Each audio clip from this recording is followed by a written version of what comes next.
The human renal and urologic systems operate as a highly fortified biological citadel. This network is designed to relentlessly filter toxins and maintain strict chemical balance across the entire body.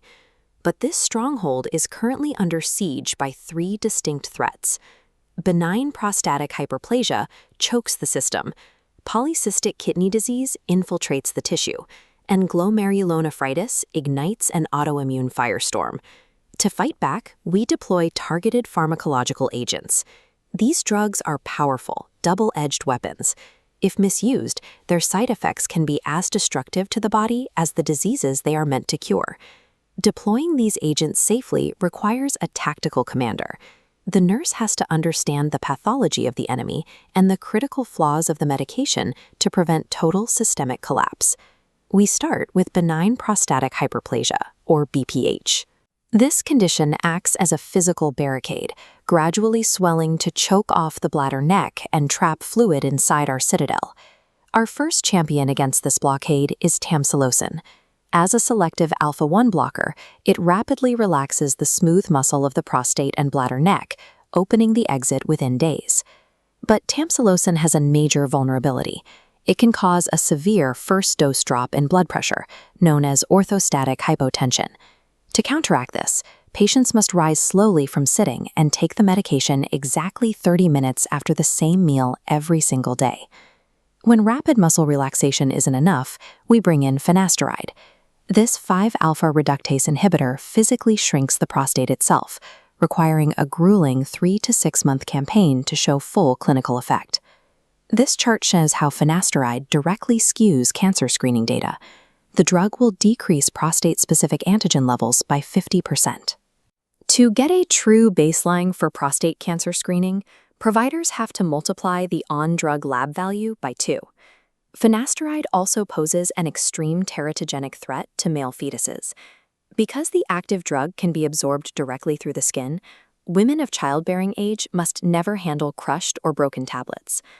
Treating BPH means balancing rapid symptom relief against slow structural remodeling, while keeping a strict guard against collateral blood pressure drops and toxic exposure. Moving deeper into the kidneys, polycystic kidney disease breeds massive, fluid-filled cysts. These structures aggressively swell and destroy the surrounding filtration units. To fight this, we deploy tolvaptan.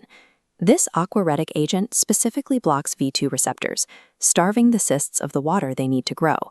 But tolvaptan carries the risk of catastrophic liver failure.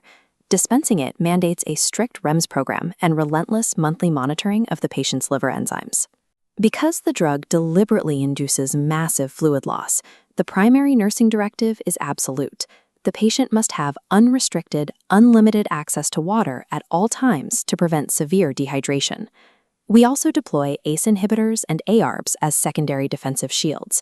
These agents lower systemic blood pressure to slow renal decline, though they require close monitoring for dangerous potassium spikes and airway-closing angioedema. Fighting the cystic swarm is a high-wire act. We have to control massive fluid shifts while heavily guarding the liver and preventing lethal electrolyte imbalances. Sometimes the threat comes from the body's own defenses.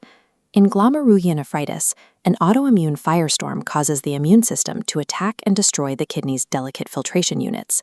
We counterattack with rituximab, a monoclonal antibody that selectively assassinates rogue B cells. The precision comes with a steep cost. The resulting immunosuppression can trigger fatal brain infections or reactivate dormant hepatitis B. For more severe cases, we use cyclophosphamide. This alkylating agent chemically annihilates the attacking immune cells, but its breakdown process creates a highly caustic byproduct. If left sitting, this toxic waste causes hemorrhagic cystitis, burning the inside of the bladder and causing it to bleed. To defend against this, nurses deploy a shield called Mesna alongside vigorous IV hydration, continuously flushing the bladder before toxins settle. Defeating an autoimmune firestorm requires the most toxic weapons in the medical armory. Aggressive flushing protocols are often the only thing standing between the treatment and severe internal organ damage. When the citadel's defenses are fully breached, acute kidney injury sets in. Urine output halts entirely, and lethal waste begins flooding the bloodstream. The most immediate, life-threatening consequence of AKI is hyperkalemia. Without functioning kidneys to filter it, potassium levels spike, threatening to stop the heart completely. We rapidly deploy albuterol to temporarily force potassium out of the bloodstream and into cells, but the potassium remains. We follow up with Kxalate to physically bind that potassium in the GI tract and escort it out permanently. These are desperate temporizing maneuvers. They keep the heart beating just long enough for loop diuretics like furosemide to forcefully restart fluid output in the damaged kidneys. If those kidneys do not recover, the patient enters end-stage renal disease. The natural organs are gone, and the human body must rely entirely on mechanical dialysis machines to survive. Here, pharmacology shifts purely to life support. Patients must take sevelamer strictly with meals. This binder captures rogue dietary phosphorus before it can cause blood vessels to calcify into stone.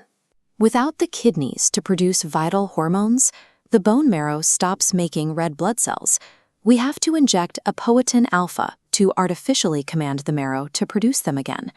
These pharmacological weapons and life support agents are capable of medical miracles, but their inherent lethality proves a central truth in fighting renal disease. The true hero isn't the drug itself,